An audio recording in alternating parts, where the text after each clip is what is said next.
আমরা এখনো ইউই গভর্নমেন্টের রিপ্লাইয়ের জন্য অপেক্ষা করছি। তার সর্বশেষ অবস্থান সম্পর্কে আমরা যতটুকু জানি ফেডারেল পুলিশের কাছেই আছে, তাদের হেফাজতেই আছে। বেনজির ইস্যুতে আপনার মাধ্যমে আমরা মানে একদম যেটা বলে অথেন্টিক যেটা খবর সেটা জানতে পেরেছি এবং সেটাকে আমরা কাউন্ট করি। কিন্তু আমরা বিভিন্ন মাধ্যমে শুনেছি যে সেইখানে সে অন্য পাসপোর্ট হোল্ড করেছে, তাকে আনা কঠিন হয়ে যাবে।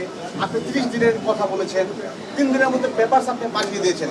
এখন পর্যন্ত আপডেট কি এদের রিপ্লাইটা আসলে কি পেয়েছেন? আমরা এখনো ইউই গভর্নমেন্টের রিপ্লাইয়ের জন্য অপেক্ষা করছি। তার সর্বশেষ অবস্থান সম্পর্কে আমরা যতটুকু জানি ফেডারেল পুলিশের কাছেই আছে, তাদের হেফাজতেই আছে।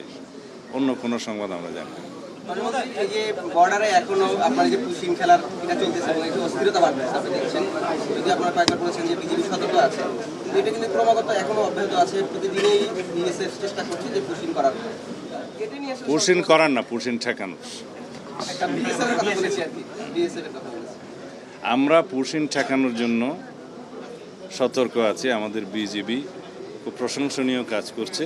প্রত্যেকটা বর্ডারে যেখানে যেখানে পুশিনের চেষ্টা হচ্ছে সেখানে তারা বাধা দিচ্ছে এবং আমরা ডিপ্লোম্যাটিক্যালি তাদেরকে আহ্বান জানিয়েছি, যদি সেরকম কোনো বাংলাদেশি নাগরিক সে দেশে অবস্থান করে থাকে তাহলে পররাষ্ট্র মন্ত্রণালয়ের মাধ্যমে তাদের তালিকা যেন প্রদান করে।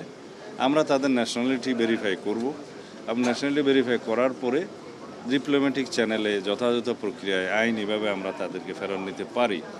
সেরকম কিছু ইন্ডিয়ান ন্যাশনালও আমাদের এখানে পুশ ইন হয়ে এসছে, আদালতের মাধ্যমে তাদেরকে যথাযথ জিম্মায় দেওয়া হয়েছে, এরকম আছে।